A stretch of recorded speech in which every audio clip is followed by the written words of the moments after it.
শরীরের বিভিন্ন স্থানে আঘাতের চিহ্ন নিয়ে খুলনা মেডিকেল কলেজ হাসপাতালের ওয়ান স্টপ ক্রাইসিস সেন্টারে চিকিৎসাধীন গৃহকর্মী মিলন দাস।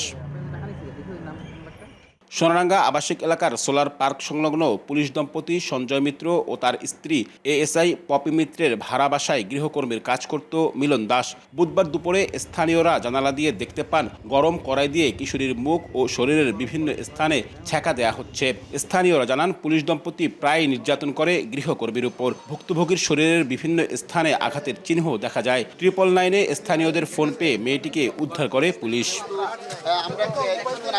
এই ঘটনায় নরসিংদী থেকে খুলনায় এসে পুলিশ দম্পতির বিরুদ্ধে মামলা দায়ের করেন ভুক্তভোগীর মা মিনতি রানী। 5 বছরেরও বেশি সময় ধরে কাজ করা মেয়েকে ফিরিয়ে নিয়ে যেতে চান বাড়িতে। ভাত কাপড় দিতে পারি না, গরিব বললে পরে হ্যাগোর কাছে আমি দিয়ে দিচ্ছি। ফোন করি, কথা কই, ভিডিও কলে দেখি, বুঝছেন, ভিডিও কলে দেখি খবর টবর পাই হয় আমি হ্যাগোর নিতাম। এদিকে অভিযুক্ত পুলিশ দম্পতি সঞ্জয় ও পপি রানীকে গ্রেফতার করেছে পুলিশ। এটা আমরা ঊর্ধ্বতন কর্তৃপক্ষকে অবগত করেছি, সবাই অবগত আছে। পুলিশ হেডকোয়ার্টার পর্যন্ত আমরা বিষয়টা জানিয়েছি, আমরা লিখিতভাবে স্যারদেরকে জানাবো, এটা বিভাগীয় অবশ্যই ব্যবস্থা নেওয়া হবে। অভিযুক্ত সঞ্জয় ও পপি রানী দুজনেই খুলনার সোনারাঙ্গা থানায় উপ পুলিশ পরিদর্শক পদে কর্মরত ছিলেন। আব্দুল্লাহ আল মামুন রুবেল, সময় সংবাদ, খুলনা।